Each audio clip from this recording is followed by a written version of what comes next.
আমাদের মহিলারা কিন্তু ধর্মীয় শিক্ষায় শিক্ষিত না, তাদেরকে মসজিদে আসতে দেই না। এটা আসতে হবে যাতে তারা ধর্মীয় শিক্ষায় শিক্ষিত হলে আমাদের সন্তানদেরকে সেভাবে লালন পালন করতে পারবে।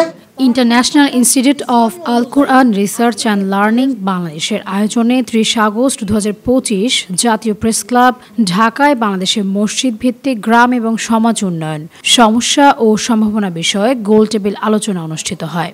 উক্ত আলোচনায় সভাপতিত্ব করেন বিশিষ্ট শিক্ষাবিদ, ইসলামিক স্কলার ও মিডিয়া ব্যক্তিত্ব ডক্টর ঈসা মোহাম্মদ। আলোচনা পেশ করেন professor doctor Abu Mosaiful Islam Siddiqui, professor doctor Lokman Hossain, professor doctor Mozem Hossain, doctor Sayed Mohammad Sakhawatul Islam, doctor Mohammad Hedayetullah এবং আরও প্রায় অর্ধশতক সাথে উপস্থিত ছিলেন। আলোচকরা উল্লেখ করেন যে মসজিদ শুধু নামাজ পড়ার জন্য নয়, রসুলের যুগে মসজিদ ছিল বিচারের স্থান, চিকিৎসা প্রদানের স্থান, কমিউনিটি সেন্টার, অতিথিশালা প্রভৃতি। মসজিদ সামগ্রিক উন্নয়নের কর্মবিন্দু।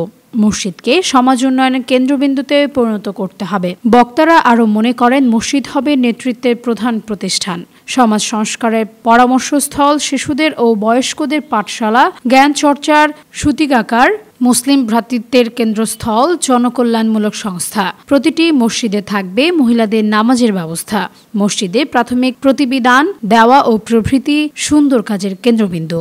ডক্টর ঈসা মোহাম্মদ বলেন, আগামী মাসে 4টি জুমার বক্তৃতার মধ্যে একটি বক্তৃতা মাজিদ বিষয়ক দেওয়ার জন্য সারা বাংলাদেশের ইমামদের প্রতি অনুরোধ জানানো, সারা বাংলাদেশের মুফাসসিরদের প্রতি অনুরোধ জানান এই বিষয়ে আলোচনা পেশ করার জন্য। তিনি আরও বলেন, অতি শীঘ্রই ইমাম ট্রেনিং এবং মসজিদ কমিটির ট্রেনিং শুরু করা হবে। প্রোগ্রাম শেষে গোল টেবিল আলোচনায় সভাপতি ডক্টর ঈসা মোহাম্মদ সকলকে ধন্যবাদ জানান। আমি অনুরোধ করব আপনাদের মাধ্যমে বাংলাদেশের মুফাসসির পরিষদকে তাদের আলোচনাগুলিতে আমাদের মসজিদ কেমন হওয়া উচিত, বাংলাদেশে শুধুমাত্র মসজিদকে কেন্দ্র করে যদি আমরা উন্নয়ন কার্যক্রম চালাতে চাই তাহলে নতুন কোনো অবকাঠামো ছাড়াই অতি দ্রুত উন্নয়ন সম্ভব হবে। উন্নয়ন বলতে আমাদের বহুবিধ উন্নয়ন হতে পারে, সেটা নিজ নিজ অবস্থান থেকে আমরা বুঝে নিতে পারবো ইনশাআল্লাহ।